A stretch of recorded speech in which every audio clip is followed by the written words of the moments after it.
বছর পর গোপালগঞ্জে সমাবেশ করছে বিএনপি। খুলনা মহানগরের সম্মেলন 16 বছর পর।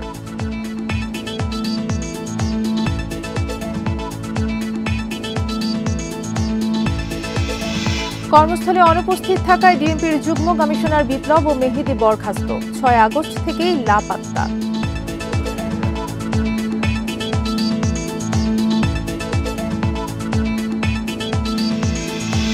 $103 পুলিশ কর্মকর্তার বিপিএম এবং পিপিএম পদক প্রত্যাহার। বিতর্কিত নির্বাচনে জড়িত থাকার দায়।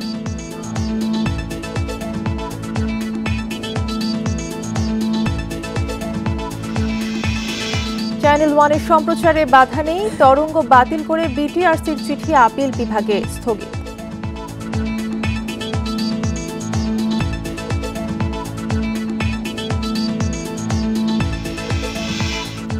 এবং আওয়ামী লীগের অর্থ পাচারে পঙ্গু অর্থনীতি, নীতি সংশোধন না হলে মুখ থুবড়ে পড়বে রপ্তানি, মন্তব্য বাণিজ্য উপদেষ্টার।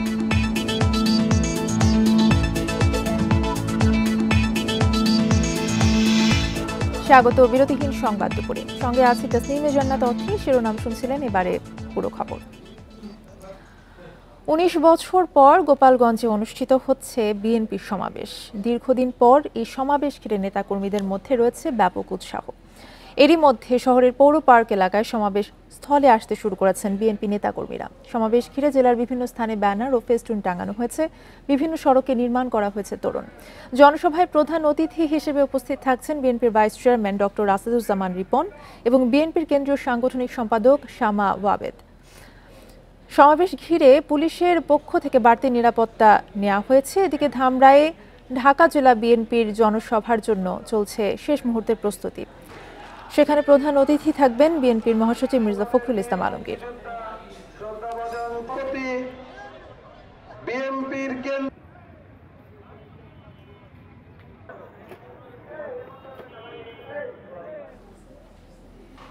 এদিকে 16 বছর পর খুলনায় অনুষ্ঠিত হচ্ছে মহানগর বিএনপির সম্মেলন। সকালে সার্কিট হাউস মাঠে দ্বিবার্ষিক সম্মেলন উদ্বোধন করেন বিএনপির চেয়ারপারসনের উপদেষ্টা আমানুল্লাহ আমান।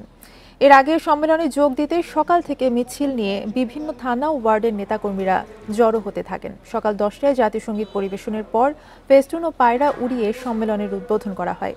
এবারে সম্মেলনে সভাপতি, সাধারণ সম্পাদক এবং সাংগঠনিক সম্পাদক পদে প্রার্থী 12 জন। সম্মেলনে ভার্চুয়ালি যোগ দিয়ে প্রধান অতিথি হিসেবে বক্তব্য রাখেন বিএনপির ভারপ্রাপ্ত চেয়ারম্যান তারেক রহমান।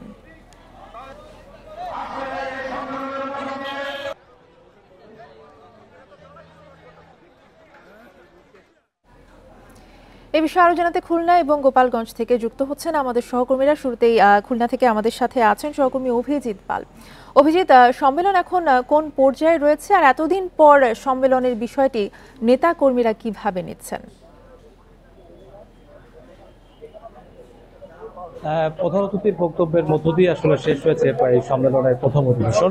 কিছুক্ষণ আগে এখানে বিএনপি চেয়ারপারসন তারেক রহমান তিনি বক্তব্য রেখেছেন এবং তিনি তার বক্তব্যে আসলে যেটা বলেছেন যে অযাচিত কোনো বিষয় তর্ক না করে দেশকে সামনের দিকে এগিয়ে নেওয়ার জন্য যে ধরনের কার্যক্রম করা উচিত, দেশের স্বাস্থ্য খাত, কৃষি খাত এবং অন্যান্য সকল খাত ক্ষেত্রে যাতে উন্নয়ন করা যায় সেই উন্নয়নের দিকে নজর দেওয়ার জন্য নেতাকর্মীর প্রতি তিনি আহ্বান জানিয়েছেন। তিনি এর পাশাপাশি আহ্বান জানিয়েছেন যে যদি এই আগামী নির্বাচনে জনগণের ম্যান্ডেট পেয়ে যদি বিএনপি ক্ষমতায় আসে তাহলে জনগণ তাদেরকে যে দায়িত্ব দিয়েছে সেই দায়িত্ব পালনে প্রত্যেকটি নেতাকর্মীকে তিনি প্রস্তুত হওয়ার জন্য আবেদন জানিয়েছেন এবং তার পাশাপাশি তিনি জানিয়েছেন যে কোনো কিছুর মূল্যেই হোক দেশের গণতন্ত্র রক্ষায় তিনি তার নেতাকর্মীদেরকে ঐক্যবদ্ধভাবে কাজ করে যাওয়ার জন্য এখন আহ্বান জানিয়েছেন। তিনি বলেছেন যে আমরা যাতে করে কোনো ধরনের তর্ক বিতর্কের মধ্য দিয়ে পতিত স্বৈরাচার যেন আবার ফেরত না আসে বা যারা দেশবিরোধী চক্র রয়েছে সেই দেশবিরোধী চক্র যেন আবার দেশের বিরোধিতায় যাতে তারা সফল না হতে পারে সেই বিষয়টির প্রতি তিনি নজর দেওয়ার জন্য তিনি জোর দাবি জানিয়েছেন। এর আগে অবশ্য সকাল 10টার দিকে বিএনপি চেয়ারপারসনের উপদেষ্টা আমানুল্লাহ আমান তিনি এই সম্মেলনের উদ্বোধন করেন এবং তিনি উদ্বোধনের পরে তিনি বক্তব্য রাখেন এবং সেই বক্তব্যেও তিনি বলেছেন যে সংস্কার এবং যে নির্বাচন এই নির্বাচনকে একসঙ্গে চলতে হবে এবং জনগণের ম্যান্ডেট নিয়ে যে পার্লামেন্ট গঠন হবে সেই পার্লামেন্টেই আগামীর বাংলাদেশের সংস্কারে অগ্রণী ভূমিকা রাখবে বলে তারা আশাবাদ ব্যক্ত করেছেন।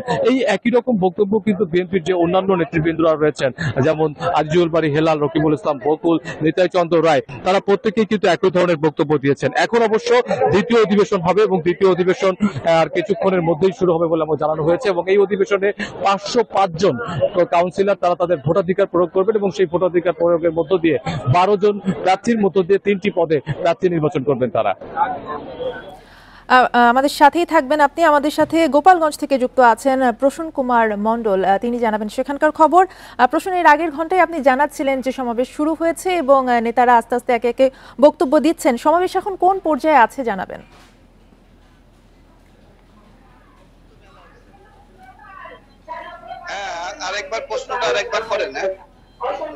যে সমাবেশটি এখন কোন পর্যায়ে আছে, এখন কারা বক্তব্য রাখছেন?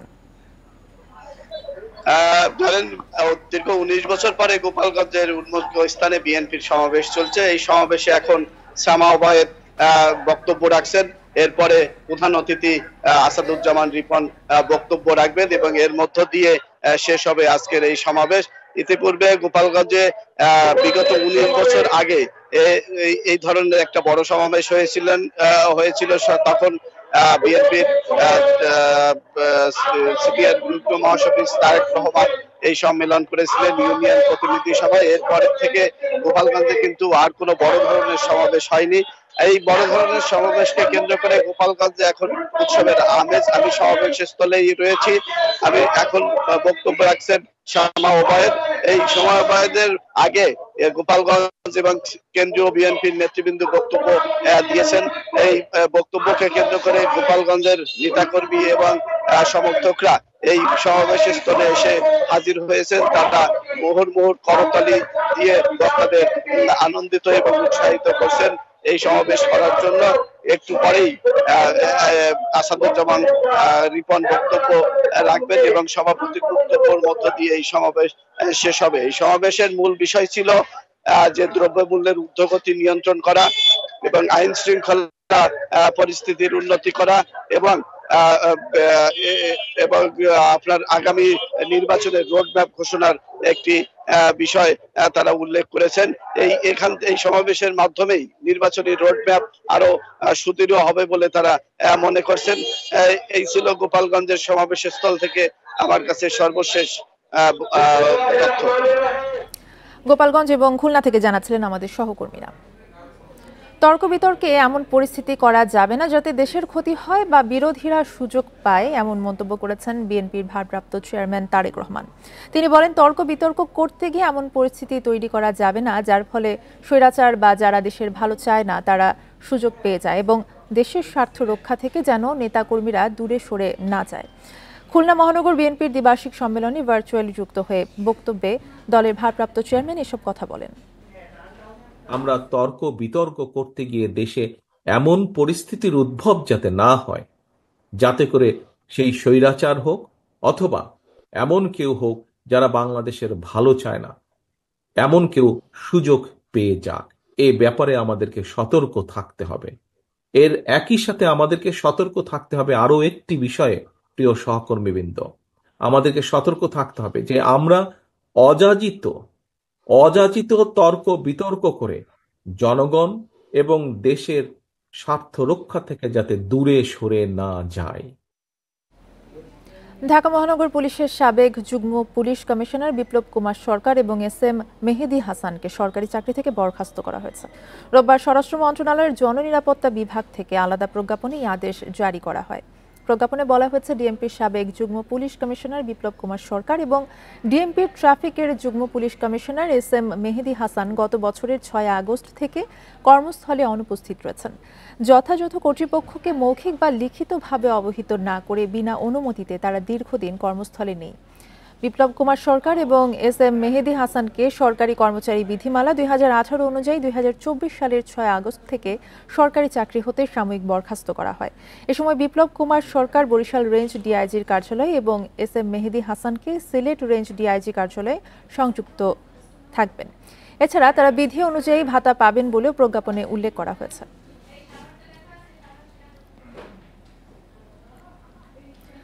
2018 সালের বিতর্কিত জাতীয় নির্বাচনে প্রত্যক্ষভাবে জড়িত থাকায় সাবেক আইজিপি বেনজির আহমেদ সহ 103 পুলিশ কর্মকর্তার বিপিএম এবং পিপিএম পদক প্রত্যাহার করেছে সরকার। একই সাথে এই কর্মকর্তাদের পদকের সাথে পাওয়া যাবতীয় অর্থ ফেরতের নির্দেশ দেওয়া হয়েছে। গতকাল রোববার স্বরাষ্ট্র মন্ত্রণালয়ের জননিরাপত্তা বিভাগ থেকে এক প্রজ্ঞাপনে এই আদেশ জারি করা হয়। যে 103 পুলিশ কর্মকর্তার পদক বাতিল করা হয়েছে তাদের মধ্যে সাবেক পুলিশ মহাপরিদর্শক চৌধুরী আব্দুল্লাহ আল মামুনও রয়েছেন। সেবা, সাহসিকতা এবং বীরত্বপূর্ণ কাজের স্বীকৃতি হিসেবে পুলিশ সদস্যদের রাষ্ট্রপতি পুলিশ পদক পিপিএম এবং বাংলাদেশ পুলিশ পদক বিপিএম দেওয়া হয়, যা বাহিনীতে অত্যন্ত সম্মানজনক হিসেবে বিবেচনা করা হয়।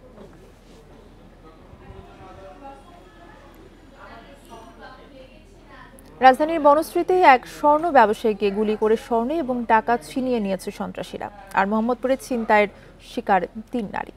আইনশৃঙ্খলার অবনতিতে স্বরাষ্ট্র উপদেষ্টার পদত্যাগ চেয়ে মধ্যরাতে মিছিল করেছেন ঢাকা বিশ্ববিদ্যালয়ের শিক্ষার্থীরা। এদিকে গভীর রাতে সংবাদ সম্মেলনে স্বরাষ্ট্র উপদেষ্টা জানান, আওয়ামী লীগের দোসররা লুটের অর্থ দিয়ে সন্ত্রাসী কাজ চালাচ্ছে। আজ থেকে পরিস্থিতির দৃশ্যমান উন্নতির প্রতিশ্রুতি দেন উপদেষ্টা। সামাজিক যোগাযোগ মাধ্যমে এমন দৃশ্য যখন ঘুরছে, অনেকেই নিশ্চিত হতে পারছিলেন না এটি সত্যি ঘটনা নাকি কোনো ওয়েব সিরিজের দৃশ্য। রোববার রাত 10:30টার দিকে বনশ্রী ডি ব্লকে এক ব্যক্তিকে ঘিরে ধরেন মোটরসাইকেলে আসা দুর্বৃত্তরা। হামলা শিকার ব্যক্তি স্বর্ণ ব্যবসায়ী আনোয়ার হোসেন। গুলি করে কুপিয়ে ছিনিয়ে নেওয়া হয় 160 ভরি সোনা ও লক্ষাধিক টাকা। পরে তাকে নেওয়া হয় ঢাকা মেডিকেলে।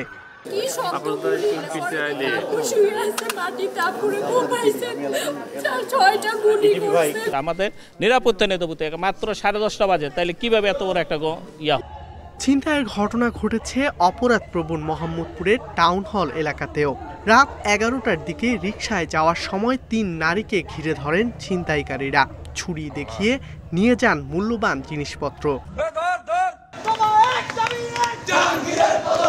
দেশে সন্ত্রাস, ছিনতাই আর ধর্ষণের ঘটনা বাড়ায় বিক্ষোভ করেন ঢাকা বিশ্ববিদ্যালয়ের শিক্ষার্থীরা।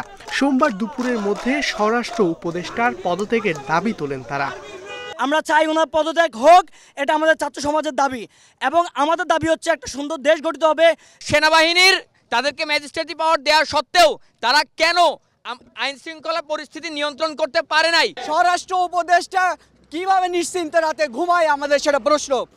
পরে নিজ বাসভবনে গভীর রাতে জরুরি সংবাদ সম্মেলন ডাকেন স্বরাষ্ট্র উপদেষ্টা।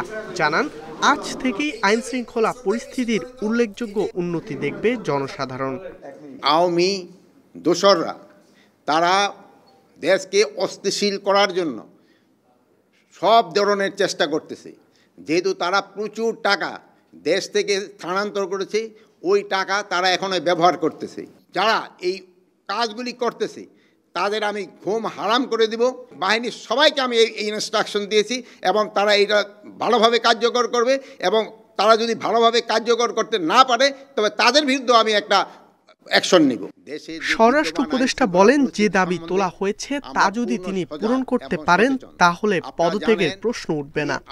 তারা আমার যেই কারণে পদত্যাগ করতে বলে ওই কারণগুলি যদি আমি উন্নতি করে নিতে পারি তো তার কোনো পদত্যাগের প্রশ্ন না। তারা চাচ্ছে আইন শৃঙ্খলা পরিস্থিতি উন্নতি। আইন শৃঙ্খলা পরিস্থিতির উন্নয়নে সব বাহিনীর সঙ্গে আলোচনা হবে বলেও জানান স্বরাষ্ট্র উপদেষ্টা।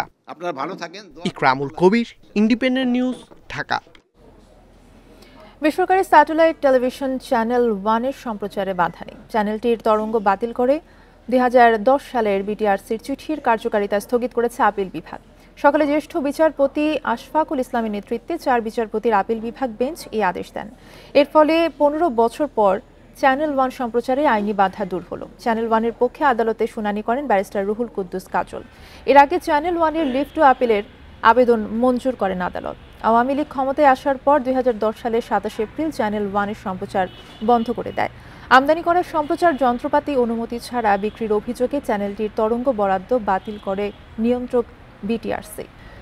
ঢাকা দিল্লি সম্পর্ক কেমন হবে তা বাংলাদেশকেই ঠিক করতে হবে বলে মন্তব্য করেছেন ভারতের পররাষ্ট্রমন্ত্রী এস জয়শঙ্কর। রোববার নয়াদিল্লি বিশ্ববিদ্যালয়ের সাহিত্য উৎসবে তিনি একথা বলেন বলে জানিয়েছে টাইমস অফ ইন্ডিয়া। বাংলাদেশ প্রসঙ্গে জয়শঙ্কর বলেন, অভ্যন্তরীণ সমস্যার জন্য প্রতিদিন ভারতকে দোষারোপ করে আবার ভারতের সঙ্গে সুসম্পর্ক চাইলে তা হতে পারে না। তিনি আরও বলেন, অন্তর্বর্তী সরকারের কেউ না কেউ প্রতিদিন বাংলাদেশের অভ্যন্তরীণ সমস্যার জন্য ভারতকে দোষারোপ করে। সেসব অভিযোগ একেবারেই হাস্যকর দাবি করে তিনি বলেন, বাংলাদেশকে সিদ্ধান্ত নিতে হবে তারা ভারতের সঙ্গে কেমন সম্পর্ক চায়।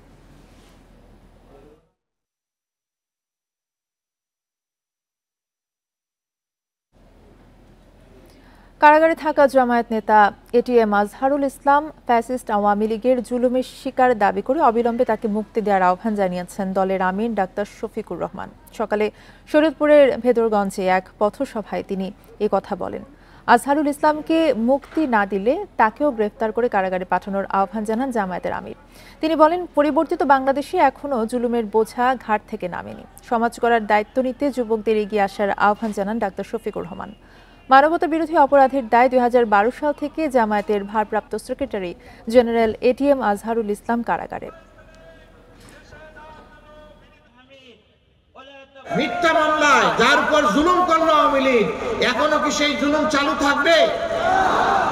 এই জন্য এই দলের একজন ছোট্ট দায়িত্বশীল হিসাবে আমি ঘোষণা করেছি যে আজহার ভাইকে ভিতরে রেখে আমি আর বাইরে থাকতে চাই না।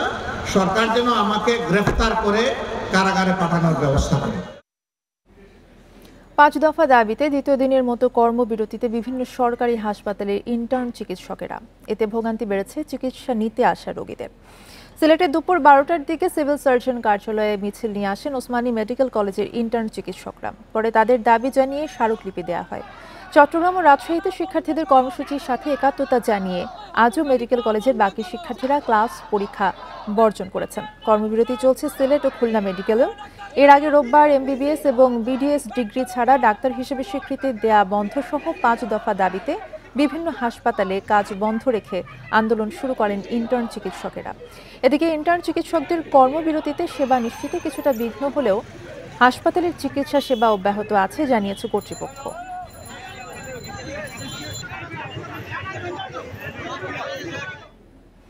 রাঙামাটির সাজেকে আগুনে অন্তত 8টি রিসোর্ট পুড়ে গেছে। দুপুরে রইলুই পর্যটন কেন্দ্রে এই ঘটনা ঘটে।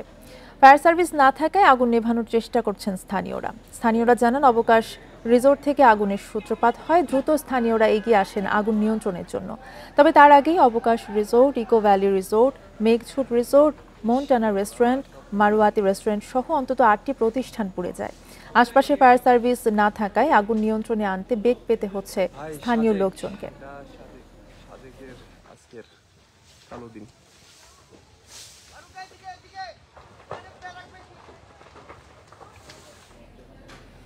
আওয়ামী লীগের শাসন আমলের 15 বছরে অবৈধভাবে প্রায় 800 কোটি টাকার সম্পদ গড়ে তোলেন খাগড়াছড়ি মানিকছড়ির আওয়ামী লীগের সভাপতি এবং সাধারণ সম্পাদক। জমি দখল, বাজারে ইজারা, প্লট বাণিজ্য এবং বাগান দখলেরও অভিযোগ রয়েছে তাদের বিরুদ্ধে। প্রশাসনের কাছে অভিযোগ দিয়েও প্রতিকার পায়নি ভুক্তভোগীরা। খাগড়াছড়ির মানিকছড়ির হাজিপাড়ার এই বিলাসবহুল বাড়ির মালিক উপজেলা আওয়ামী লীগের সভাপতি ও সাবেক উপজেলা পরিষদের চেয়ারম্যান জয়নাল আবিদিনের। গত 15 বছরে অবৈধ সম্পদের পাহাড় গড়ে তোলেন তিনি। এমন অভিযোগ উপজেলা আওয়ামী লীগের সাধারণ সম্পাদক মাইনুদ্দিনের বিরুদ্ধেও। মানিকছড়ি বাজারে জায়গা দখল করে মার্কেট নির্মাণ, বাণিজ্যিক প্লট স্থাপন, এমনকি কৃষকের জমি দখল করে বাগান গড়ে তোলেন তারা। আর তিনটহরি বাজারে পুকুর ও জলপ্রবাহ ভরাট করে প্লট ও মার্কেট নির্মাণ করেন এই দুই নেতা। দলীয় ক্ষমতার অপব্যবহারের অভিযোগ ভুক্তভোগীদের। আওয়ামী সরকারের এই লোকেরা জায়গাটার পর ঘর ছিল, ওই ঘরটার ভাগিয়া তারা জোরপূর্বক ওই নিয়ে নিছে। চেয়ারম্যান আর কি নাম মাইনুদ্দিন সাহেব, এরা জোরপূর্বক প্লটগুলো নিয়ে গেছে, নেওয়ার পরে অন্য জায়গায় বিক্রি করছে। পাহাড়িদের ধানের জমি দখলের পাশাপাশি ফলের বাগানও দখল করেন জয়নাল ও মাইনুদ্দিন। 100 একর এই পরিমাণ জায়গা সে দখল করে বিশাল বড় আপনার বাগান বাড়ি করছে। সরকারি জমি সহ দুই নেতার অবৈধ দখলের বিরুদ্ধে তদন্ত করে ব্যবস্থা নেয়ার আশ্বাস প্রশাসনের।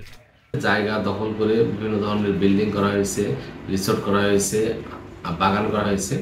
এই ব্যাপারে আমরা অবগত আছি এবং আমাদের কাছে যদি অভিযোগ দেয় আমরা অবশ্যই আইনগত ব্যবস্থা নেব। আমার কাছে ফর্মালি হয়তো কেউ এখন পর্যন্ত আসেন নাই এবং আমরা অভিযোগ পেলে সেটি আমরা আইনগত ব্যবস্থা নেব। যে কোনো ধরনের অবৈধ দখল, বিশেষ করে সরকারি জমিতে যদি অবৈধ দখল থেকে থাকে, সেটি একটি আমাদের নিয়মিত অভিযান চলে। ক্ষমতার পট পরিবর্তনের পর মানিকছড়ি থানায় জয়নাল ও মাইনুদ্দিনের বিরুদ্ধে হয়েছে 4টি মামলা। এছাড়াও খাগড়াছড়ি সদর সহ বিভিন্ন থানায় একাধিক মামলাও রয়েছে তাদের বিরুদ্ধে। Independent news. বঙ্গবন্ধু ডিজিটাল ইউনিভার্সিটির নাম পরিবর্তন করে গাজীপুর ডিজিটাল ইউনিভার্সিটি করার সিদ্ধান্ত প্রত্যাখ্যান করে আন্দোলনে নেমেছেন শিক্ষার্থীরা। বাংলাদেশ ডিজিটাল ইউনিভার্সিটি নামকরণের দাবিতে কালিয়াকৈরে রেলপথ অবরোধ করেছেন তারা। এতে ঢাকার সঙ্গে পশ্চিমাঞ্চলের রেল যোগাযোগ বন্ধ হয়ে গেছে। এর আগে সকালে শিক্ষার্থীরা প্রশাসনিক ভবনের সামনে বিক্ষোভ করেন। এক পর্যায়ে বিশ্ববিদ্যালয়ের পাশেই হাইটেক রেল স্টেশনের সামনে অবস্থান নিয়ে রেল লাইন অবরোধ করেন ছাত্রছাত্রীরা। তারা জানান, সম্প্রতি গাজীপুর ডিজিটাল ইউনিভার্সিটি হিসেবে নামকরণের গেজেট প্রকাশ করা হয়, কিন্তু এই নাম পরিবর্তন করে দ্রুত নতুন গেজেট প্রকাশের দাবি তাদের। এর আগে রোববারও ক্লাস পরীক্ষা বর্জন করে শিক্ষার্থীরা।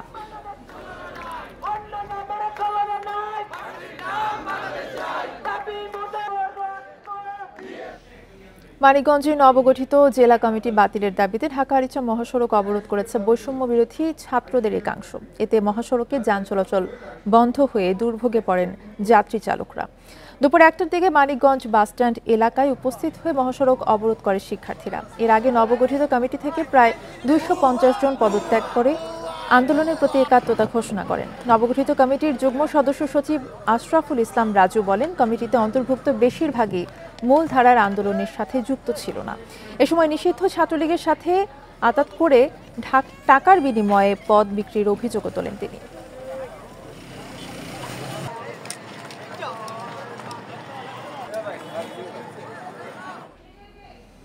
বিরক্তির পথে সাঁওতাল সম্প্রদায়ের ঐতিহ্যবাহী কাঠ বানাম বা সারেঞ্জা ক্ষুদ্র নৃগোষ্ঠীর নিজস্ব এই বাদ্যযন্ত্রটি একসময় নানা আয়োজনে ব্যবহার হলেও এখন আর দেখা মেলে না। দিনাজপুরের একটি গ্রামে এখন বাদ্যযন্ত্রটি বাজাতে জানেন কেবল একজনই। পূর্বপুরুষের কাছ থেকে পাওয়া সারেঞ্জা পরম যত্নে আগলে রেখেছেন গণেশ হাসদা। তবে পরম্পরা ধরে রাখতে মিলছে না যোগ্য উত্তরসূরি। ফুলবাড়ির কাজীহালের মালতলা গ্রামের কৃষি শ্রমিক গণেশ হাসদার বাড়ি থেকে ভেসে আসছে কাঠবানামের সুর। ক্ষুদ্র নৃগোষ্ঠীর নিজস্ব বাদ্যযন্ত্র সারেঞ্জা হিসেবেও পরিচিত। নানা আয়োজনে ঢোলের পাশাপাশি বাজানো হয় কাঠবানাম। তবে সময়ের সাথে অন্য অনেক কিছুর মতোই হারাতে বসেছে এটিও। গণেশ ছাড়া এই গ্রামে এখন আর বাদ্যযন্ত্রটি বাজাতে পারেন না কেউই। 2-4 বছর কষ্ট করলাম, তারপরে বাজাতে বাজাতে শিখলাম। এখন পাড়ায় অনুষ্ঠান আমাকে ডাকার পরে টাকা পয়সা দেয়।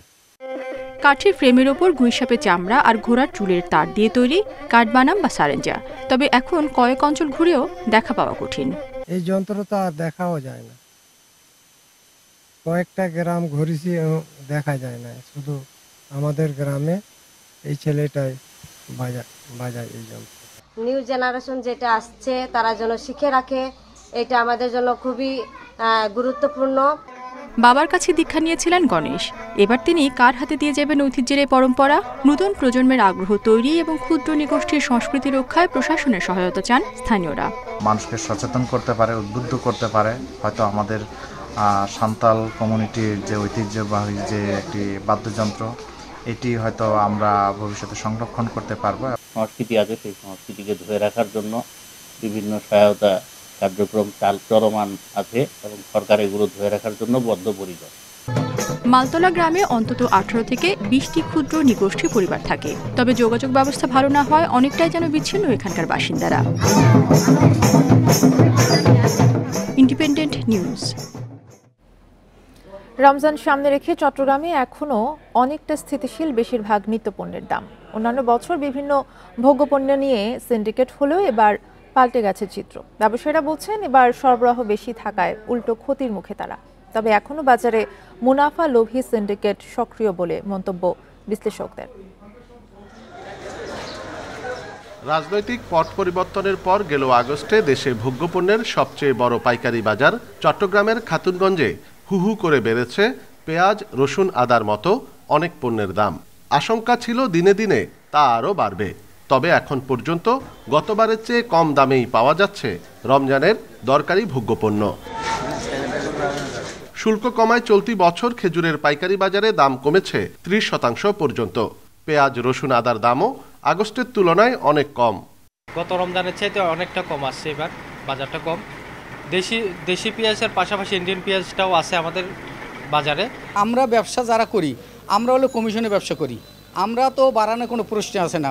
দেখা গেল পাটির কিনা বেশি, তখন যদি কয় বলে আমার এই দামে বেচবেন, আমরা ওই দামে বেশি। ব্যবসায়ীরা বলছে রমজানে ভোগ্যপণ্যের চাহিদার তুলনায় এবার আমদানি অনেক বেশি।